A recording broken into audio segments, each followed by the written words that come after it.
haddii aan ku horreyno xilligan waxaa soconaya weerar toos ah oo xubno ka tirsan al-shabaab ay ku qaadeen hoteelka SYL ee aad ugu dhow xarunta madaxtooyada Soomaaliya. weerarkan oo xubnahan ka tirsan al-shabaab ay qaadeen qiyaastii muddo hal saac ka hor ayaa weli la sheegayaa in aan la soo gabagabayn iyadoona ay jiraan dhimasho iyo dhaawac. waxaa si toos ah wararkan ula socday oo xilligan studio ula sugan Axmed Saciid Axmed bal Axmedow wararkan ilaa iminka siday soo tarayaan iyo faafahinta laga hayo. cabdi qani aad iyo aad baad u mahadsan tahay sida aad adiguba sheegtay dabley hubaysan kana tirsan al-shabaab ayaa abaara caawa hal saac ama 7 fiidnimo oo daqiiqada yar dhiman waxa ay weerar ku qaadeen hoteelka SYL ee magaalada Muqdisho kaas oo ka soo horjeeda madaxtooyada Soomaaliya isla markaana ku yaala goob ammaankeeda aad loo ilaaliyo oo ciidanka ilaalada madaxtooyadu ay hareereeyeen kontaroolo badan ay ku leeyihiin inta aan la gaarin hoteelka. dableyda weerarka hoteelka ku qaaday waxa la sheegay in tiradoodu ay gaarayso 5 ruux waxaana sida la sheegay ku libisnaayeen dareeska ciidamada. waqtiga weerarka dhacayna wuxuu ahaa jawigu sidan.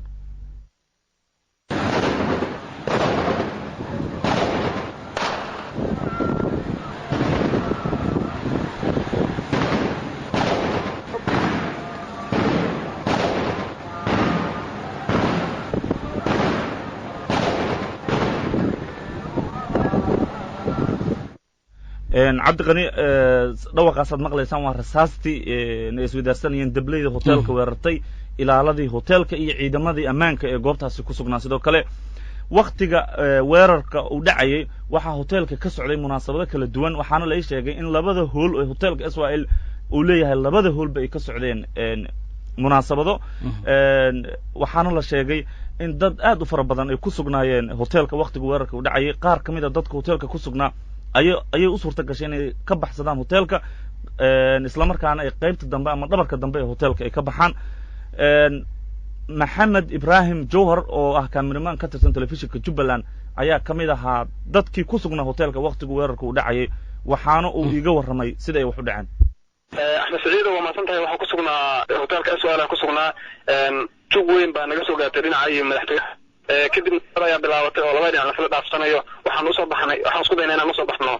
dhinaca dambe ee beerta nabadda kadibna waxaan uga hor imaaday rasaas aad u badan oo dhinacaas iyo ka soo gashay maxaa la yiraahdaa algaas ka soo leexatay aan ku soo laabanay dhinacii iyo maxaa la yiraahdaa baakinka hoteelka kadibna waxaan dareemay inuu culays badan jiro waxaan isku daynay inaan orod meesha uga baxno kadibna waxaan ka soo baxnay xilligan aan kula hadlay waxaan joognaa dhinaca iyo iridda beerta nabadda laga soo baxay xanuun weyn soo aaday marka qalab ayuu qaraxa iyo rasaasta hubkooda dhacay ay bilaawdeen dhinaca iyo ridda waxtooyada meel naga aadna ka bilowdeen kadibna bombooyin iyo hubkii culusay la tuuray ayaa bilowday. marka jawigu hoteelku sidoo buu ahaa waqtigaasi. jawigu hoteelku caadi buu ahaa markaasi dhinaca caadiga la geliyay xafladaha ka socdeen xafladaha la soo diyaarinayay caadi buu ahaa kadib markii bilaabatay dadkii xafladaha u socdeenaya markaas galayeen hadda meesha ku xayran waa dadka xafladaha u socdeenaya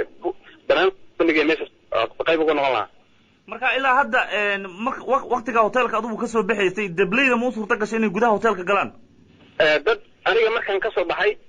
dad baa galayeen meesha oo iga horreeyeen oo galeen waxa oo xabadda ku bilaabatay dad meesha ku jiraan hadda la xirana waxay leeyihiin nimanku meesha way nagula jiraan bombooyin bay soo tuurayaan sidoo kale qofka dhaqaaqi kara hoolka weyn ee shararka lagu qabta ma jiro hoteelka dhan ay ku jiraan bay nimanku leeyihiin annaga waxaan ka joognay iridda oo waa maxamed ibraahim jawhar oo kaamiramaan telefishinka Jubbaland ka shaqeeya kana mid a dadka weerarkaasi ka badbaaday oo hoteelka ka baxay. waxaa xusid mudan cabdi qani in al-shabaab looga bartay weerarada noocan oo kala ah marka ay bilaabayaan inay adeegsadaan baabuur qaraxyada laga soo bixiyo laakiin waxaa xusid mudan in weerarkan aan loo adeegsanin gaadiid qaraxyo ay ku xiran yihiin laakiin uu ahaa weerar ku bilowday rasaas toos ah oo hoteelka lagu qaaday. waxaa xusid mudan dadka hoteelka ku sugnaa waqtiga weerarka dhacaya waxaa ka mid a wariye maxamed cali axmed rooraayo oo warbaahinta qaranka ka shaqeeya haddana qadka toos ugu jira. rooraayo waxaad nooga warantaa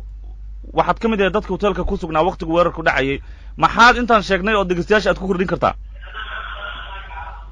waa maasanta Axmed Saciid runtii aniga hoteelka ayaan ku leexday daqiiqado ka hor inta uusan weerarka dhicin rag asxaabtayda ah oo markaas halo maxamed mii maqashaa codkaada yaro nagu go-ayo. Axmed Saciid waxaan ku yidhi hoteelka ayaan ku leexday muddo ka hor intuusan weerar ka dhicin haddaad imaqasho dibna dhalinyaro ku caweynaysa hoteelka ayaan ku leexday muddo 10 daqiiqa anagoo sheekaysanayna oo halka dhigna ayaa mar qura waxaan ka war helnay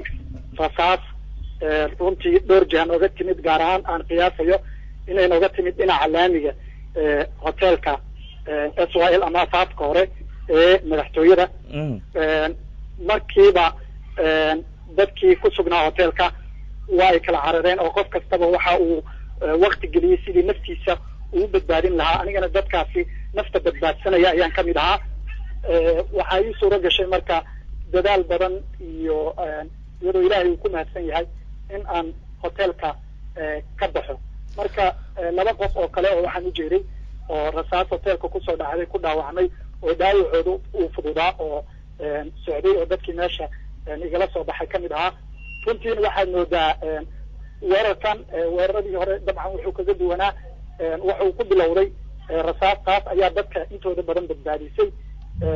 runtiina dadaal badan ayay sameeyeen ciidamada dawladda ee qaranka iyo ilaalada hoteelka taasna waxay saamaxday in dad badan oo hoteelka ku sugnaa aysan waxba gaarin oo ay bad qabaan oo ay u suura gashay in ay hoteelka ka baxaan laakiin waxaan xaaladooda ilaa hadda aan ka hadli karin dadkii kale ee hoteelka deganaa ama qolalka ku jiray xaaladooda kama hadli kara laakiin dadkii banaanka fadhiyey waxay u badnaayeen dad intoodii badan dhagartaasi ka badbaaday aad iyo aad baad umahadsan tahay maxamed cali axmed ruuray ayuu kaasi ahaa kana mid a dadkii ka badbaaday weerarkaasi cabdiqani inta hadda warka ku jirno dad badan baa xiriirada aad samaysay xogga ma heshay mas-uuliyiinta ama xilligan ku jira meesha marka shacabka laga soo tago waxaan rabaa cabdiqani inaan kuu sheego waxaa hoteelka ka socotay munaasabad buug feera oo buug lagu soo bandhigayay waktiga weerarka uu dhacayay dad fara badan oo ilaa 70 qof kor u dhaafaya ayaana halkaasi ku sugnaa hoolka ee munaasabadda ka socotay waxaa kaloo xusud mudan in hoteelka ay ku sugnaayeen martidii ka qayb gashay qaarkood xafladdii maanta caleemasaarka guddoomiyaha beesha habargidir taasoo maanta lagu qabtay magaalada muqdisho qaar ka mid a munaasabadaasi dadkii ka qayb galay ayaa hoteelka ku sugnaa sidoo kale mas-uuliyiin kale oo dawladda federaalka iyo siyaasiyiin ayaa hoteelka ku sugnaa waktiga weerarku dhacaya sida iminkaba ay dhegeystayaasheenu qaarkood maqlayaan ama uu soo gaaraya waxaa hoteelka laga maqlayaa jug culus hoteelka goobta ku yaalana aadna ugama foga waayahay axmed dad badan baa waxay isweydiinayaan marka ma jiraan shakhsiyaad mas-uuliyiin ah oo ilaa hadda la og yahay inay yihiin dadka gudaha hoteelka ku jira cabdiqani ilaa hadda anagoo shakhsiyaad mas-uuliyiin dawladda ka tirsan oo aan caddayn karno oo hebel iyo hebel aan dhihi karno ma jiraan sidoo kale dhimashada iyo dhaawaca weerarkan ka dhashay si rasmi ah tiradooda uma xaqiijin karno laakiin labadaba way jiraan dhimasho iyo dhaawac ka dhashay weerarkan ilaa haddana waa uu socdaa wixii intaas ka badan dhegeystayaasheena waxay ku maqli doonaan wararkeena ee barnaamijyadeena soo socda wixii ku soo kordhana hadba daqiiqada ayaan usoo gudbin doonaa sidoo kale intaan warkan ku socdo wixii soo kordha way maqli doonaan